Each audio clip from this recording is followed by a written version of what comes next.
Alors, une petite vidéo pour voir la factorisation d'un polynôme de degré supérieur à 2 en utilisant la méthode d'Horner.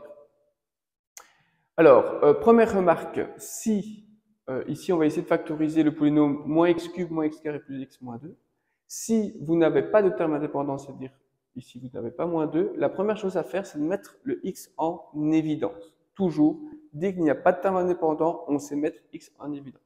Si vous avez par exemple un degré 3, comme ici avec un terme indépendant, on peut voir la méthode d'Horner pour le factoriser. Alors, si les solutions du polynôme moins x cube moins x carré plus x moins 2, solution entière, on peut trouver les solutions en regardant le diviseur du terme indépendant. Le terme indépendant ici c'est moins 2, et donc la première chose à faire, premier point, c'est de regarder les diviseurs de moins 2. C'est-à-dire, ici c'est facile, je vais avoir plus ou moins 1 et plus ou moins 2. Alors, le polynôme, je vais l'appeler P de x par facilité. Alors, maintenant, je regarde si mes solutions sont entières. Je sais que une des quatre, soit 1 moins 1, soit 2 moins 2, va être un 0 de mon polynôme. Donc, je vais tester. Donc, on teste avec les différents diviseurs. Je vais commencer par 1. Si je remplace par 1, j'obtiens moins 1 au cube, c'est-à-dire moins 1, moins 1 au carré, 1, plus 1 moins 2. Donc j'obtiens moins 1, moins 2 plus 1. Ces différents zéros, ce n'est pas mon 0.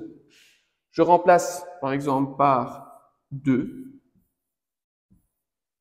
J'obtiens du coup moins 2 au cube, ça fait moins 8. Moins 2 au carré, ça me fait 4. Plus 2 moins 2. S'obtient moins 8 moins 4 plus 2 moins 2, c'est aussi différent de 0.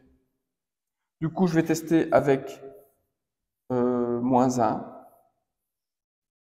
Ça me donne moins 1 au cube, ça fait moins 1, donc ça fait moins 1. Moins 1 au carré, ça fait 1. Moins 1, moins 2. Donc ici, je vais avoir 1, moins 1, moins 1, moins 2, c'est différent de 0. Et donc, je vais tester le dernier.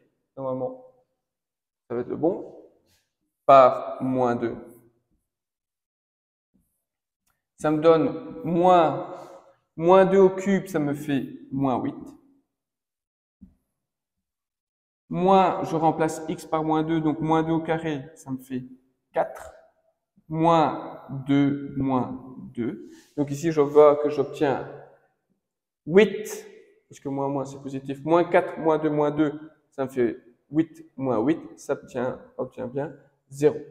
Donc je sais que moins 2 va être un 0 de mon polynôme.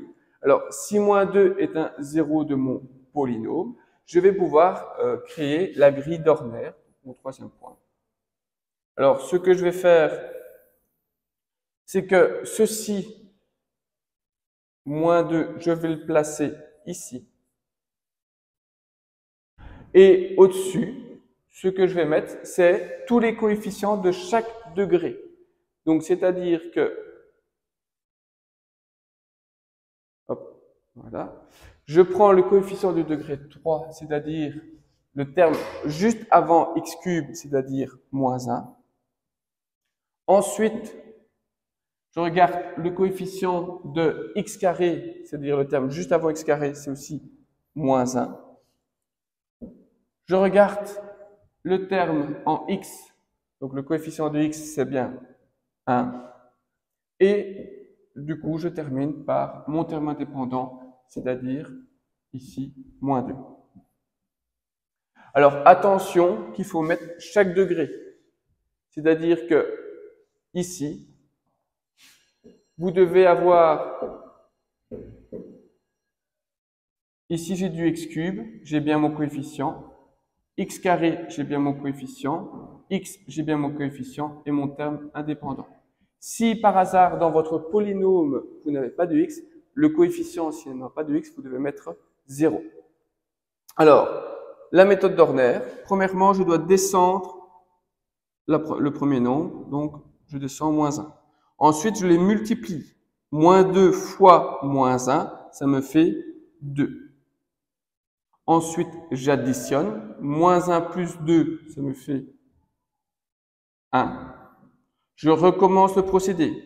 Moins 2 fois 1, ça fait moins 2.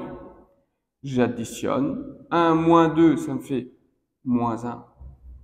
Je recommence. Moins 2 fois moins 1, ça me fait 2. Et moins 2 plus 2, ça me fait bien 0. Si le nombre que vous avez mis ici, c'est-à-dire moins 2, est un 0, vous êtes obligé d'avoir 0 ici. Alors maintenant, une fois qu'on a fait ordinaire, vu que j'étais du degré 3, le coefficient ici va devenir le degré moins 1, c'est-à-dire du degré 2. Donc pour x carré. X carré, ça devient x. Et ici, x, ça devient le terme indépendant. Ce qui me permet d'écrire le polynôme p de x. Comme je sais que moins 2 est un 0, je peux déjà écrire x moins mon 0, c'est-à-dire ici, moins 2.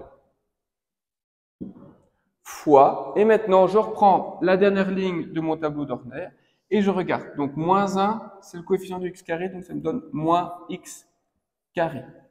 Pour x, j'ai mon coefficient qui vaut 1, donc ça me donne plus x. Et mon terme indépendant vaut moins 1, donc moins 1. Donc mon polynôme de degré 3, je peux l'écrire ici. X moins moins 2, ça devient x plus 2 fois moins x carré plus x moins 1. Alors, j'ai un produit entre du premier degré et du second degré. Le premier degré, je ne sais pas le factoriser, il est au maximum. Par contre, le second degré, je pourrais regarder si je peux encore le factoriser. Qu'est-ce qu'on va faire? Comme on a vu précédemment, je vais regarder le delta du polynôme du second degré, moins x carré plus x moins 1. Donc, calculons le delta. Ça me donne b carré, donc 1 au carré, moins 4, a moins 1, c moins 1. Ça me donne 1 moins 4, c'est-à-dire que mon delta est négatif. S'il est négatif, on a vu précédemment que le trinôme du second degré était indécomposable. Et donc, je peux conclure que la factorisation de mon polynôme ici de degré 3, ça va être la multiplication entre x plus 2 et moins x carré plus x moins 1. Voilà, vous avez vu la méthode d'Ornay.